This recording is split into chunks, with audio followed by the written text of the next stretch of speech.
Oh, we've got some breaking news. Declan Rice is closing in on a move to Arsenal. Arsenal have made him their top target, and it looks like that deal is going to happen. They're talking nearly 100 million it could be.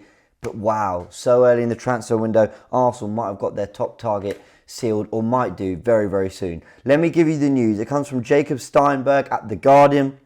Arsenal are close to agreeing a fee with West Ham for Declan Rice and are expected to pay more than 100 million for the midfielder if certain add-ons are achieved. We'll go into the add-ons thing in a second. A bid is yet to be submitted, they do say that, but talks between the clubs are progressing smoothly and there is confidence that the deal will be finalised soon.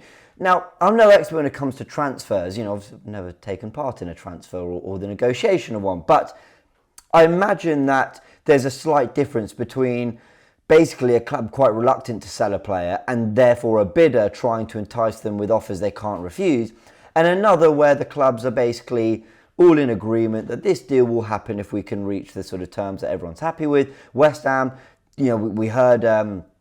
we heard Sullivan on TalkSport, the owner, saying, look, we're going to honour what we said, the gentleman's agreement, which is that we're going to let Declan Rice go if a serious club with serious money come in.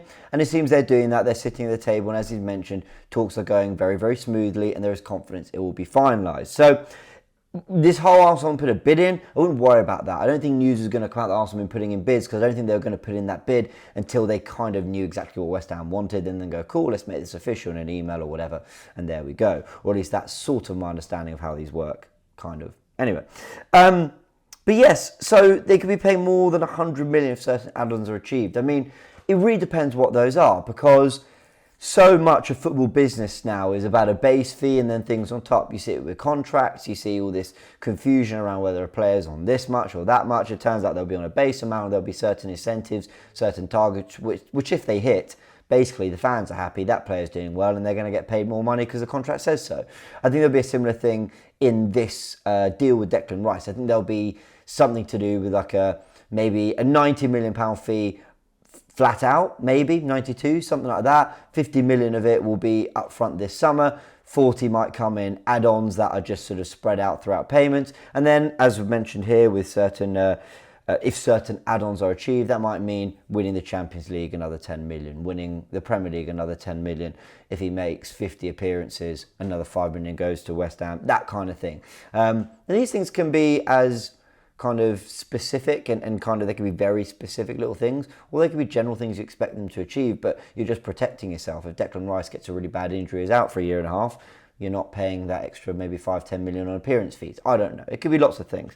But it's very interesting. And look, big credit to Arsenal. They are closing in on Declan Rice, close to agreeing a fee. That is the big report from Jacob Steinberg in The Guardian. And I mean, that's fantastic news. The Xhaka thing hasn't been sorted. I don't know if that's that they're holding on to Xhaka until Declan Rice is secured. But then you hear about other deals that we're still in and around the Caicedo deal, that, even today there's reports that Castagna's been linked and that there's very much talks between Arsenal and Leicester over Castagna, but there's other priorities. If that's the case, that we really are putting things on hold because this Declan Rice deal is the priority, then we've got to wrap this up quick. It can't be the kind of thing that lingers for another 2, 3, 4 weeks. It's got to be the sort of thing that's sorted fairly quickly, because business has to be done. And in 4 weeks, 5 weeks time, they're off on pre-season tour, and we know that Arteta likes to have the players in ready to go by then, or at least he did last summer, and look how well that worked for us.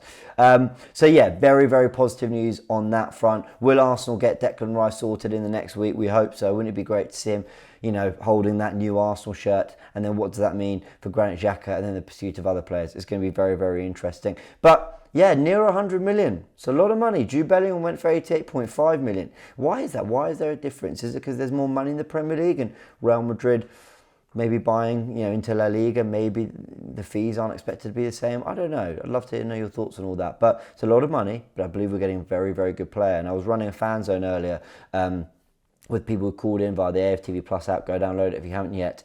You can have your say on FANZONE. And people were sort of saying, look, yeah, cool, Arsenal are tying it down, players to contracts, and yes, we're in for Rice, but I won't believe it till I see it. Let's get this done. And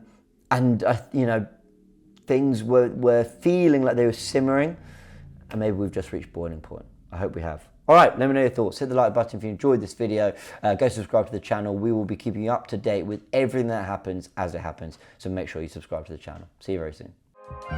Shop for AFTV merch at shop.aftv.co.uk. Subscribe to us on YouTube. Follow us on Instagram, Facebook, Twitter, TikTok, Snapchat, and Twitch.